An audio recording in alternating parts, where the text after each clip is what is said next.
So over the past couple of weeks, I've been reacting to a lot of you guys' hot takes, and while I've agreed with some of them, others... This is the worst take I have ever seen when it comes to music. Yeah. So today, I thought, let me give y'all some of my best or some of my craziest hot takes that honestly, I'm gonna down the hill, and I truly believe in all of them. So if you disagree, oh well, you're not changing my mind. What's going on, YouTube? It's your boy Josh here. We're back with another video, and man, let me tell y'all something. I got some good conversational pieces today. But before we get into the video, make sure y'all like, comment, subscribe, and tell me what y'all craziest hot takes in music are. You know what I'm saying? Like, look, I've gone through a lot of them, so I don't really want to hear, you know, oh, Drake is not that good. Oh, Kanye West the greatest artist ever. Oh, Kendrick Lamar is so good. Oh, that was the... Like, bro, let's come up with some originality, all right? Let's not keep sticking with the four same artists over and over again.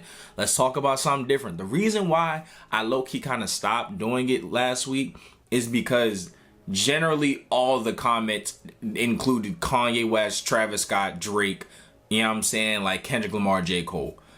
I'm not gonna really react to just them because all of them are essentially the same. Like, I want some variety, you know what I mean? But let's start with my first take. And my first take is going to be Nicki Minaj has not been consistently good since 2014, and the operative word is consistently, because since 2014 with the Pink Print, Nicki Minaj hasn't given us a all-around good album in a very long time. Queen had like 2 to 3 songs that were enjoyable but for the most part, no. And then obviously her next project after that was the mixtape, where it was a lot of the songs that we all grew up on that weren't on DSPs. And then eventually she gave us what, Pink Friday 2 or whatever that album was that came out in 2024 with Everybody and FTC. But again, I can't really name anything really like consistently good since 2014 with Nicki Minaj, and that is the thing that people don't really seem to highlight anymore. And as somebody that has soured on Nicki Minaj, not only as a person, but as a rapper, what is there really to look at that has been all around great? Because yes, I feel like she's given us great feature verses, you know what I'm saying, since 2014, but once 2018 hit, it was over. The Nicki Minaj that we all loved and we all thought was, you know, the best female rap artist, it was dead. It no longer existed, at least in my eyes. And the new wave of female talent that was coming in, like a Rhapsody, you know, obviously Meg Thee Stallion, Coi Leray, then obviously, you know, Glorilla came on later, Doechii, Flo Milli. There were just so many other, you know, alternative. Rico Nasty's another one. There was so many other alternatives in terms of female rap that, in my opinion, was just way better than whatever Nicki Minaj music that she was making. And it's not to say that Nicki Minaj is bad at rapping. I'm never going to question her rapping ability. I'm just talking about in terms of the music and the songs that she was making. 2014 was the last really good year for Nicki Minaj. And ever since then, sorry, you can point it to all the numbers that you want. That just means that she has a rabid fan base. That doesn't really tell me that the music was good. But speaking of Nicki Minaj, that brings me into my next take, which is number 2. Cardi B's impact on female rap is actually a lot greater than people think. I've seen multiple interviews from a lot of the female rappers that are currently, you know, stars or blowing up today, and they give a lot of their credit not only just to Nicki, but to Cardi as well. And the reason why I say she doesn't get necessarily the credit that she kind of deserves is because in 2017, she was going basically blow for blow with Nicki Minaj in terms of who was the best female rapper or the biggest female rapper in the world at that time. And for a lot of female rappers or a lot of aspiring female rappers, she kind of paved the way to show, hey, it's possible. You can be number one. You can be the top dog. You can make money as a female rapper in this space. Because if we're being honest, there was a lot of female rappers from 2014 to 2017 that really didn't make it. And a lot of them died off very quickly. And a lot of that was due to not only Nicki Minaj not really wanting to, you know, big them up or trying to embrace them, but they just honestly couldn't compete because a lot of people were just like, you're not Nicki Minaj, so we don't care. And when Cardi B came around and her popularity went crazy, and then obviously, you know, the labels and the powers that be took her and pushed her to where she is today, that showed a lot of people like Lotto, like Ice Spice, like Sexy Red, like Glorilla, like Flo Milli, and all these other artists, that it is possible for you to be at the top level, to be at the top of the top, and not really have to just be in the Nicki Minaj era. you can create a whole new era for yourself. And honestly, while Cardi B hasn't really influenced an entire sound, what she did was be the representation that it is possible to be on the same level of Nicki Minaj, or at least very close to it. But a lot of people don't really want to acknowledge that, but it's been on record that a lot of people have given Cardi her flowers when it comes to that. She was the pathway. She opened the doors, honestly, if I'm being real. Because Nicki was on a reign of terror up until 2018, where coincidentally, that's when her crash out era started to begin. So let's switch gears. And my next take is, there will never ever be anybody close to what Michael Jackson was and still is today. So for years now, ever since really MJ passed away, we've heard multiple people or multiple artists being thrown around as, oh, they're the closest thing to Mike. Oh, they're the next Michael Jackson. Oh, they're this generation's Michael Jackson. No, they aren't, because every generation, Michael Jackson is the Michael Jackson of that generation. There's a reason why every kid goes through a Michael Jackson phase. They don't go through a Chris Brown phase or Usher phase or a Drake phase. They just become, Drake fans. But every kid goes through a Michael Jackson phase where they dress up as them for Halloween. They do all the dance moves. Their parents buy them MJ The Experience. They watch all Michael. Every kid, even to this day, goes through a Michael Jackson phase. So while yes, Drake is probably the only person comparable in terms of numbers and success, and yes, Chris Brown is comparable in terms of R&B success, dance moves, and I guess overall performance. Usher is not too far behind as well. And then obviously The Weeknd is the biggest streaming pop act or R&B artist that we know of. But let me make this clear. Nobody will ever be Michael Jackson. Nobody will ever be close to what Michael Jackson was. Nobody will ever have the peak of what Michael Jackson is. And his reign of terror is still going on today. Like for me, if I were to give it an anime comparison, Michael Jackson is essentially Dragon Ball Z. Because while yes, we haven't seen anything really Dragon Ball related since the Dragon Ball Super movie, and then obviously we haven't had anything on TV since 2018, when there was a dry period of no Dragon Ball, it was still a top 5 anime in terms of popularity. In fact, it was still one of the highest selling animes or mangas during its dead period going into the 2000s up until the 2010s. Like imagine an anime not airing or not really being relevant for over 15 years and it's still dominating every single chart.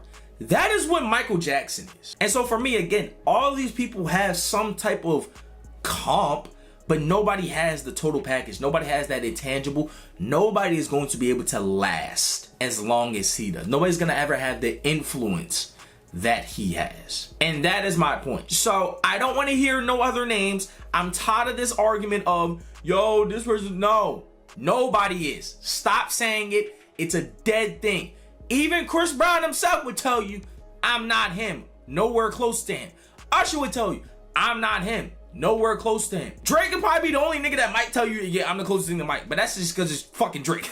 But other than that, nobody, and I mean nobody, will ever be close or is the closest thing. No, he's a one-on-one nigga. Stop comparing niggas to him. Period. For my penultimate take, Logic has one of the best yet most slept on hip-hop runs of our lifetime. Logic has become one of those artists where it was once seen as, one of the next up and coming stars in hip hop to eventually becoming a star to being seen as one of the worst and corniest rappers to ever exist. And I think that's negative stigma behind him has really tarnished his legacy. Because for me, 2013 to 2018, in an era where it was hard for big name artists to sell out arenas by themselves, he was doing it at his peak. Because if we're being real, Drake, J. Cole, Nicki Minaj, Kendrick Lamar,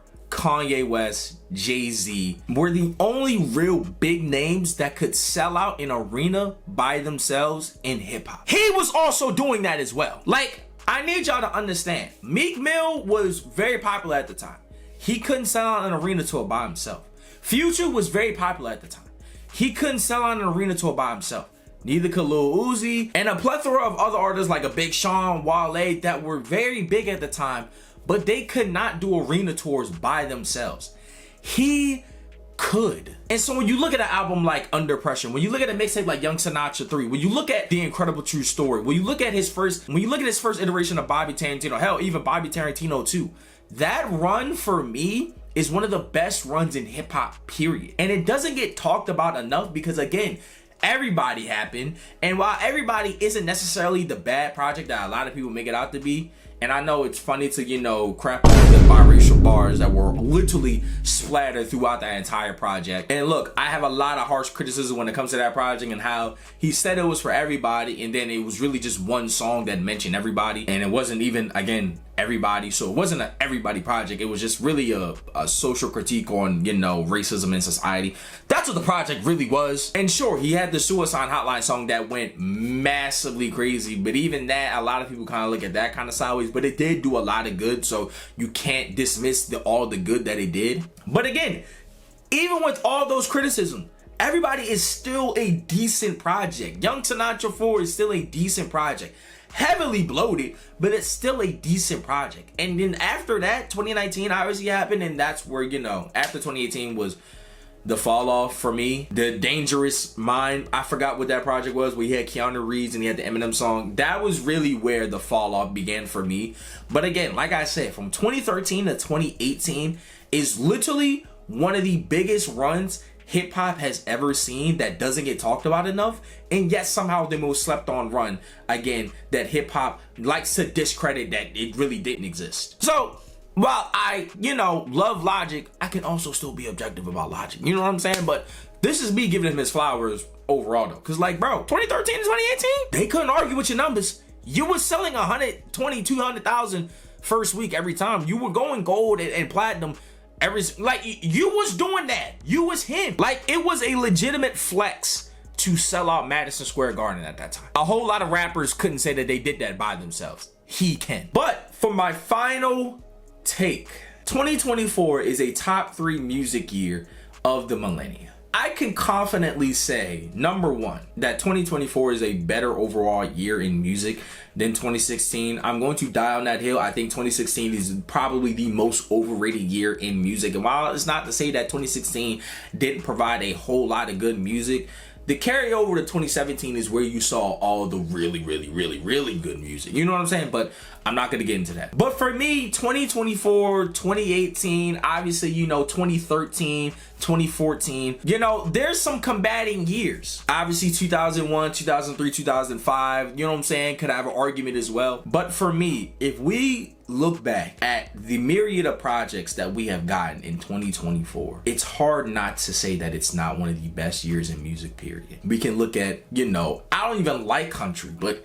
Cowboy Carter and Shaboozey happened. You know, Post Malone dropped an album that was country that wasn't that bad either. Obviously, in the pop world, you had Charlie XCX with Brad. You have Billie Eilish with her album that was absolutely amazing. You look at R&B, where you got Kehlani's Crash, Leon Thomas's Mud. You had Layla Hathaway, Raven Lenae. You had No Worries with Y Law, which is one of the better projects. In fact, a top 10 project that came out that year. You had Kali Uchis drop that phenomenal project that year as well, early on. I believe it dropped in like February or March or something like that, but it was phenomenal. Then obviously Bryson Tiller gave us that pretty decent project as well. And then of course Chris Brown's 1111 Deluxe, which gave us top 10 Chris Brown song of all time with Residuals. And then for rap, I mean, come on. You had, you know, Don Toliver. You had Future and Metro Boomin 3 times. You had Vince Staples, J. Cole. You had JT's project, which was actually pretty good. Oh, and I forgot to mention that SZA also dropped her SOS Deluxe last year. Like, dog, 2024 was an insane year in music. All the heavy hitters really dropped that year or gave us something. Like, we got GNX. Yeah, nah, bro. Like, I'm all for, you know, trying to debate on what the best year of the 2000s is going to end up being right now. You know what I'm saying? It's 2025, you know what I'm saying? We're 25 years into the 2000s. But if 2024 is not in that top 3 or at least in that top 5, we can't have a real argument. And again, look, I know it just happened last year, but think about not only all the quality of names that we got, but all the quality music that we got that we're now seeing all of these artists go on tour for. Like, dog, it was amazing. Check the drop playing. Like, yo, nah, dog. Yo, I don't want to really hear a discussion. If it's not in the top 3 or the top 5, we're not talking. It's that simple. But you guys let me know what your craziest take was. You guys let me know how y'all feel about, you know, my takes in the comment section below. I'm not gonna lie. Again, like I said, hey, I'm willing to go. Take me. Oh well. I don't care. But again, like I said, make sure y'all like, comment, subscribe, follow me on TikTok, follow me on IG. I'll be consistent over there. I post literally every day over there. So you know what I'm saying? Join the family over there. We have fun. But in the meantime, y'all, it's been your boy Josh Shiro. We out.